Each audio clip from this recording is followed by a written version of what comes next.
Meanwhile, speaking about ideologically against a proposition of government being effective, here's Tucker Carlson last night, the big truth teller on Fox News,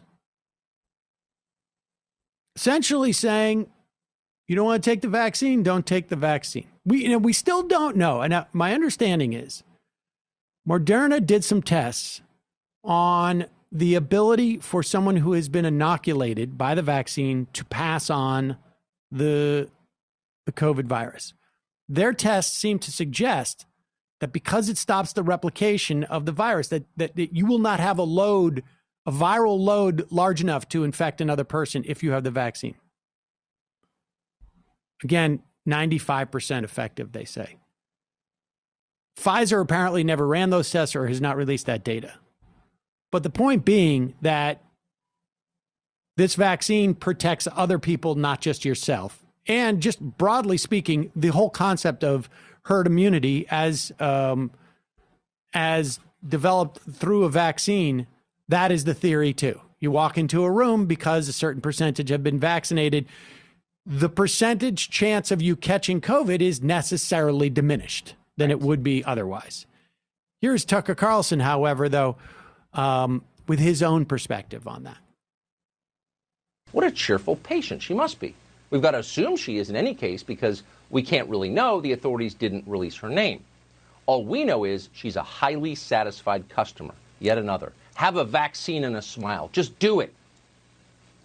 So how are the rest of us supposed to respond to a marketing campaign like this? Well, nervously. Even if you're strongly supportive of vaccines, and we are, even if you recognize how many millions of lives have been saved over the past 50 years by vaccines, and we do, it all seems a bit much. It feels false because it is. It's too slick. The Gandalf guy was euphoric because he got a shot. It wasn't heroin. It was the corona vaccine.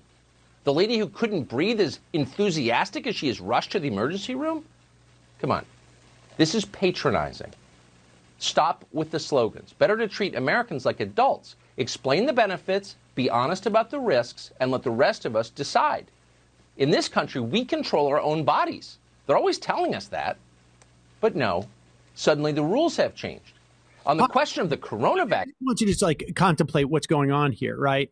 He's saying, allow us to be adults and assess the risk. But he is, what he is doing right now is his own assessment. Exactly. Supposedly completely in favor of vaccinations. Supposedly understand the value of it. And then his entire piece is, I am skeptical that there are people out there that excited to get the vaccine. And therefore, I am going to now project my skepticism of the excitement that other people have on this vaccine onto the possible efficacy of this vaccine. As if Ian McKellen is an executive at Pfizer or Moderna, and it's just his personal opinion that he is excited as an older man that he doesn't have to worry that much about COVID now that he has the vaccine. So what does that say? This isn't a government institution that's saying it. And by the way, the people who are pushing the vaccine through aggressively are the Trump administration. It's bipartisan. He is feeding into a culture of online skepticism about things. This is why he does UFO segments, even though, whatever, I'm down for UFO segments, but it's a part of a larger whole. He wants to breed skepticism and appeal to a specific kind of alt-right online culture. Well, it's not just alt-right. I mean, he is trying to appeal. I mean, I think that his appeal, I think, is maybe limited to a certain extent to the alt-right, but that's a function of his pre-existing audience. But he is appealing to anti-vaxxers. He is providing just one more talking point for people who have a skepticism of vaccinations and offering nothing but the nature of the marketing campaign to feed that skepticism. And not even a marketing campaign, individual people speaking to the news about their experience getting the vaccine. Let's continue with that. The rest of us decide. In this country, we control our own bodies. They're always telling us that. But no, suddenly the rules have changed. On the question of the corona vaccine, our leaders are definitely not pro-choice. Their view is do what you're told and don't complain. No uncomfortable questions. Those aren't just suggestions, they're rules, and Silicon Valley plans to enforce them. Twitter's announced a new policy to censor any unauthorized inquiry about the vaccine. Now he's just made a big, I want people to also be aware of the big jump he just made. Huge leap. It's gone from public officials encouraging people to take the vaccine as opposed to mandating the vaccine. And we have mandates for vaccines if you want to send your kids to school. As Mike Pence gets the vaccine today. Indeed. But these are just encouragements. And they jump all of a sudden now into private industry. And is private industry, like, I was trying to figure out where's he going to go with that, with the big tech is forcing you to take vaccines? No. Big tech is policing their own websites.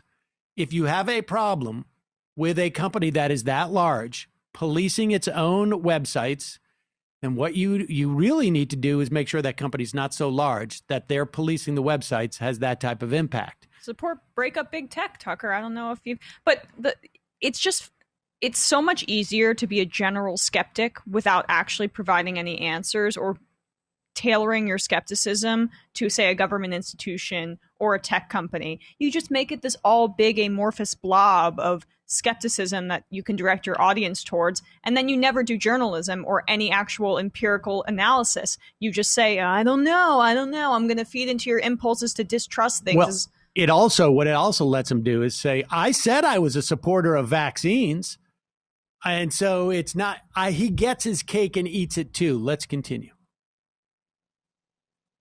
Announced a new policy to censor any unauthorized inquiry about the vaccine, or as the company put it, false or misleading narratives about COVID-19 vaccinations.